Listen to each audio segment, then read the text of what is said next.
Salve, salve Terra Negra, tudo bem? Estamos aí, ó, finalmente chegamos na famosa Cordilheira dos Andes. O caminho foi longo, passamos pelo noroeste argentino, passamos pela Bolívia, pelo Chile, fomos até o Pacífico, depois voltamos e cruzamos. E agora estamos aqui, exatamente na fronteira entre a Argentina e o Chile. Essa aí, a Cordilheira dos Andes, uma das maiores cadeias montanhosas do planeta Terra.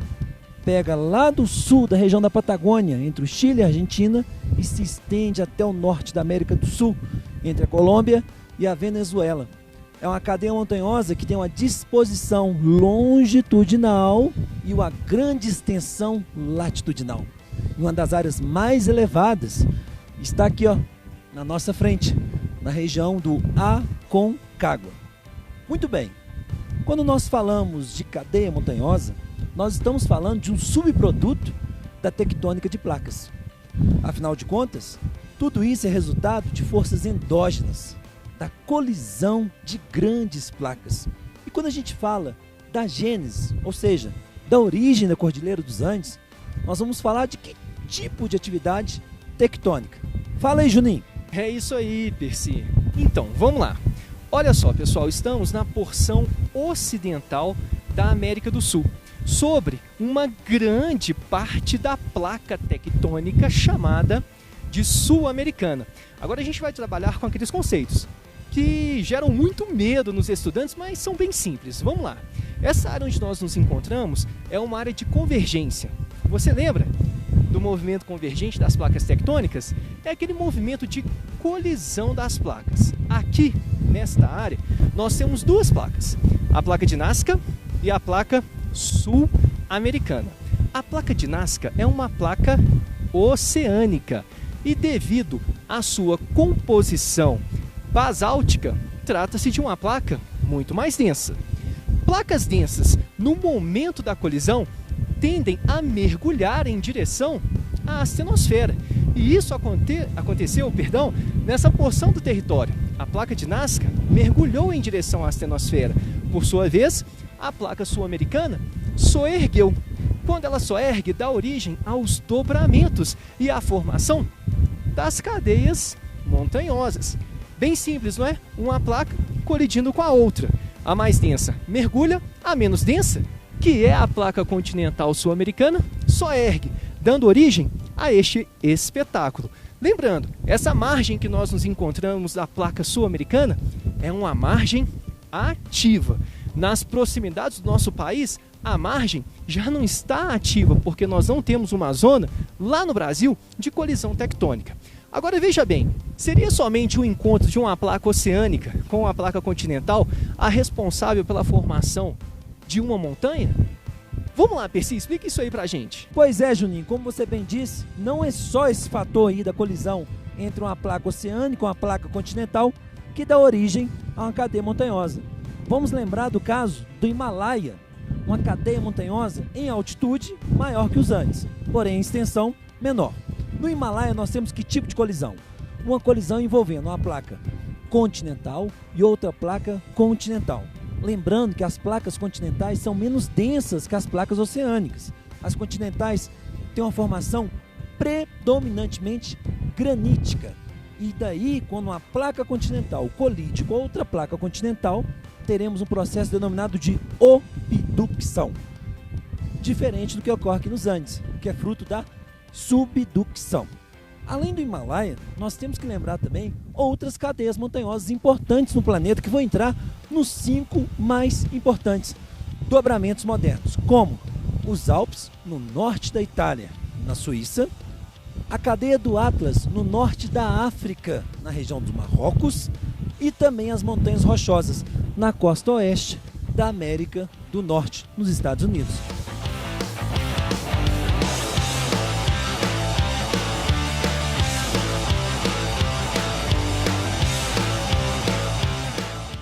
Fechando aí os 5 principais dobramentos do planeta: Andes, Himalaia, Atlas, Rochosas e os Alpes.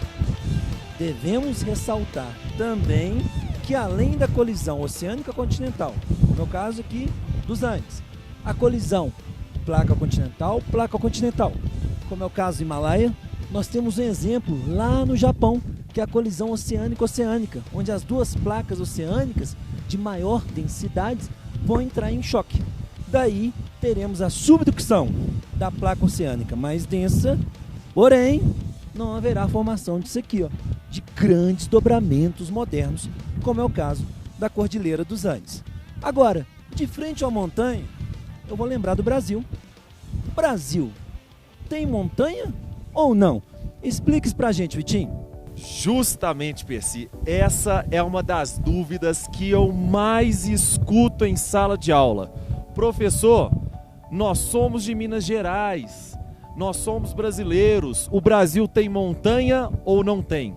Nós estamos diante de um dobramento moderno e temos que associar esse tempo moderno à escala de tempo geológica e não à escala de tempo humana.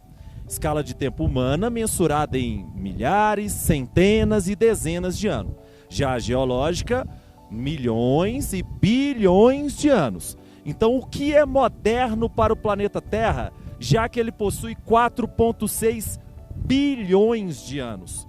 O que é considerado como recente são os últimos 65 milhões de anos durante a Era Cenozoica. Então, os dobramentos modernos que o Percy listou são formados nos últimos 65 milhões de anos. Diferentemente do Brasil, que tem uma estrutura geológica formada nos tempos do pré-cambriano, principalmente lá no Proterozoico superior. Aí você poderia encontrar, em termos de datação, aproximadamente aí 545 milhões de anos até a formação do planeta Terra há 4,6 bilhões de anos. Nos primeiros 4 bilhões de anos, basicamente, o que a gente tem é a formação daquela base geológica que formou o território brasileiro na atualidade. Os dobramentos existem sim no Brasil. Portanto, nós temos montanhas, mas são montanhas muito antigas. É interessante citar também para vocês aqui agora, porque muita gente acredita que necessariamente a Cordilheira dos Andes tenha se formado apenas nos últimos 65 milhões de anos. Mas nós tivemos um momento inicial de formação dessa mesma cordilheira num momento anterior, que é a chamada Era Mesozoica. Chegamos aqui, no Aconcagua, o pico, o topo das Américas, a 6.962 metros de altitude. Conceitualmente, vamos diferenciar inicialmente o quê? Pico com cordilheira. Quando nós falamos Cordilheira dos Andes, a gente fala de todo esse conjunto. A Cordilheira dos Andes é repleta de vários picos. O maior pico da Cordilheira dos Andes é o Aconcagua. Na linguagem quechua, Aconcauhac, a sentinela de pedra. Já os mapuches, Aconhauê, aquele que vem do outro lado. Essa incrível montanha foi conquistada pela primeira vez em 1897 por um alpinista ítalo-suíço. Na década de 80, no ano de 1985, o Clube de Alpinistas Montanhistas aqui de Mendonça encontrou a 5.300 metros de altitude uma múmia inca. Foi a primeira evidência da existência de cemitérios em grandes altitudes. Se a gente seguir aqui, por essa trilha, nós chegaremos mais próximo à base. E nessa base tem a famosa Plaza de Mulas, lá um dos hotéis mais altos do planeta Terra, o Hotel de Plaza de Mulas. O que nós podemos ver aqui agora é a face sul do Aconcagua, bem escarpada, de alta declividade, assim sendo a que mais mata. A face norte, do outro lado, de topografia um pouco mais suave. Mesmo assim, não nos enganemos, para subir o Aconcagua de 13 a 15 dias, para a aclimatação e a marcha lenta. É isso aí. Terra Negra, educação fora da caixa, com você.